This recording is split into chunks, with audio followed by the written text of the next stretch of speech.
E buongiorno. Ciao a tutti.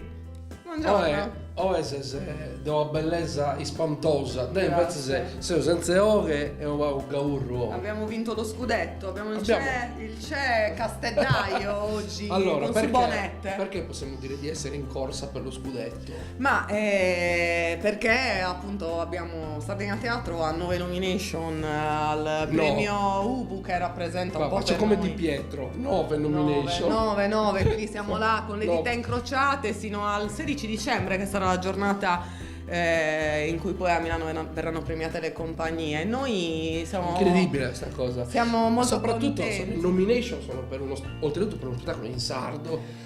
In realtà le nomination sono su 3 produzioni.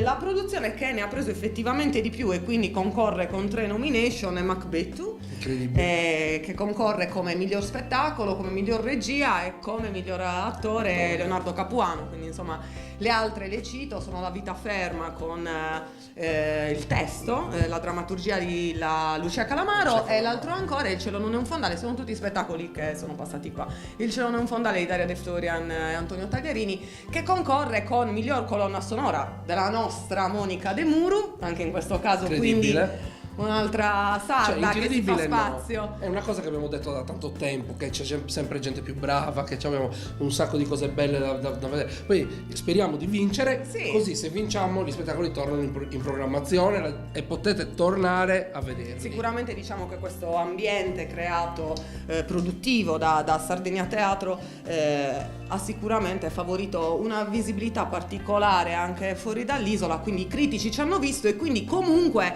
siamo in corsa per lo scudetto, ma abbiamo già ricevuto un riconoscimento importante che è quello dell'Associazione Nazionale Critici Teatrali, sempre su Macbeth, che ricordiamo perché ne stiamo parlando, perché stasera alle ore 19 cioè se offendete comodo cioè, su adesso voi venite subito, perché vale veramente la pena vedere, per chi non l'ha ancora visto, rivedere per l'ennesima volta uno spettacolo fantastico, meraviglioso, tradotto in sardo, in realtà riscritto, perché è insomma il Macbeth chiaramente è intrinseco nel nome, è una riscrittura del Macbeth in sardo, quindi non solo una traduzione curata da Giovanni Carroni, ricordiamolo. La replica di stasera super speciale, dedicata a studenti e a possessori di ST card che avranno la fortuna di poter vedere lo spettacolo con soli 3 euro, quindi è un'occasione, appunto, potrebbe essere anche per soli 3 euro. Aspetta, faccio su Zoom. Per soli 3 euro esatto, vi portate a casa uno spettacolo che insomma vale la pena di vedere, e prendiamolo anche come un rito propiziatorio, aspettando questa decisione del 16 dicembre. Esatto, poi alle nostre spalle, siccome poi sapete la cosa bella, no, Denarde, è che finalmente portiamo in scena questo teatro civile, allegato di queste cose chi tocca da allegare, basta fare tanti giri di parole. Diciamo che finalmente parliamo anche un po' di noi, sia delle cose belle che delle cose brutte. Questo è una nuova produzione di cui andiamo stai pulendo il tavolo? Di cui andiamo molto fieri. Nicola Di Mille, ma in realtà abbiamo pulito il tavolo, stai volendo insomma. Cioè che io poi mi vesto bene per fare questa cosa, vabbè, non parliamo di Tore, però il tavolo poi Nicola non pensa mai a dare una lucidatina.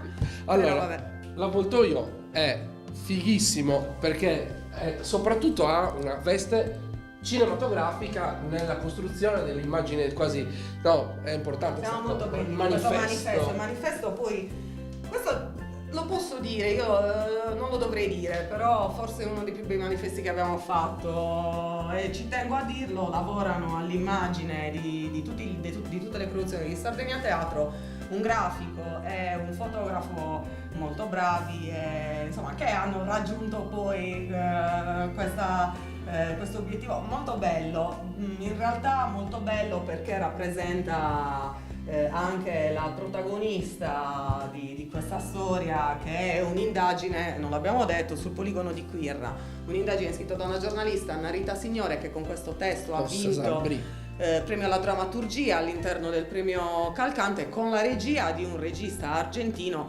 impegnato da sempre con la sua arte nella lotta politica nei territori. Siamo molto fortunati insomma, al fatto che lui abbia messo gli occhi su questo tema.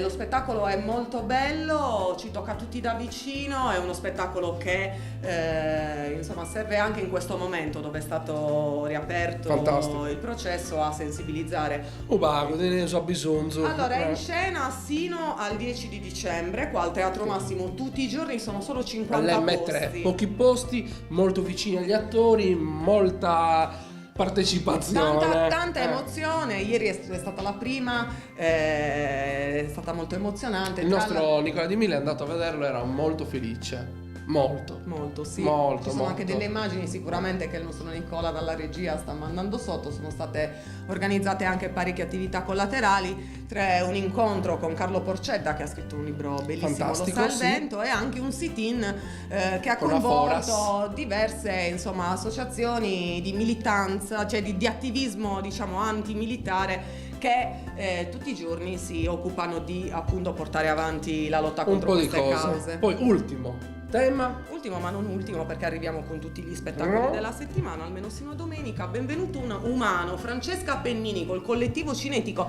un'altra compagnia candidata al premio Ubu, con Silfidarium, che è uno spettacolo che non sarà qua, voi vedrete Benvenuto Umano.